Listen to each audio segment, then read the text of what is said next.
If you have seen me, you have seen the Father. Whoa. That's in the Gospel of John. Jesus repeatedly makes divine claims for himself. And here's a striking factoid. He never does so in Matthew, Mark, or Luke. Okay, this final question. Yeah. My question is about the charge of blasphemy in Mark, in particular in Mark 14. And it's for Dr. Ehrman, but I'd like to hear what both of you think. So I thought I heard you saying that Jesus doesn't claim to be divine in the earlier Gospels, in particular in the Gospel of Mark. And yet we were just looking at the account of the trial before Caiaphas, where Caiaphas asked him, "Are you the Christ, the Son of the Blessed?" He says, "I am, and you'll see the Son of Man see the right hand of power and come in the clouds of glory." And then they charge him with blasphemy.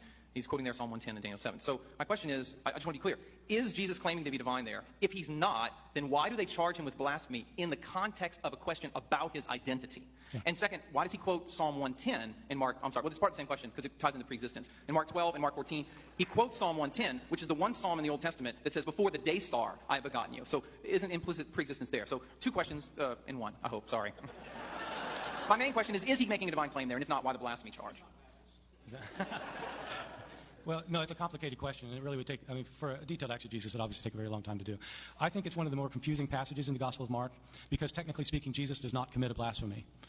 The chief priest asked him, "Are you the Messiah, the Son of the Blessed?" And Jesus says, "I am."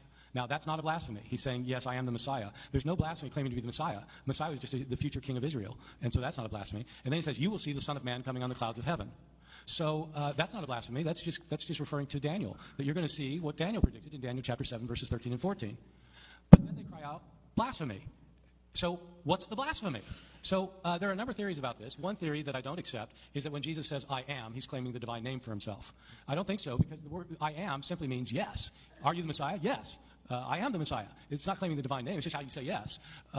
So then, if that's not the blasphemy, what is the blasphemy? I think you have to understand that for Mark himself, the author of this gospel, Jesus is the Son of Man.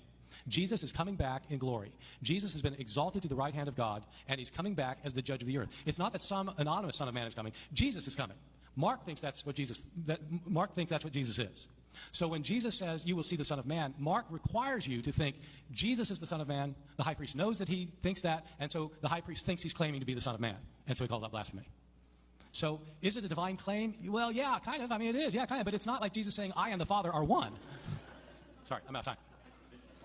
Pardon me? Yes, of course it's the invention of Mark. It's the invention of Mark. I mean, that's, yeah. Yeah, it's not. Look, we don't know. There's no way we know what happened at the trial of Jesus before Caiaphas. This is Mark's account. So I'm talking about the historical Jesus. We don't know what happened at the trial before Caiaphas. How do we know that? I mean, Jesus would have known. I'm stopping now. He never does so in Matthew, Mark, or Luke. So is it a divine claim? Well, yeah, kind of. I mean, it is. Yeah, kind of. But it's not like Jesus saying, "I and the Father are one." Sorry, I'm out of time.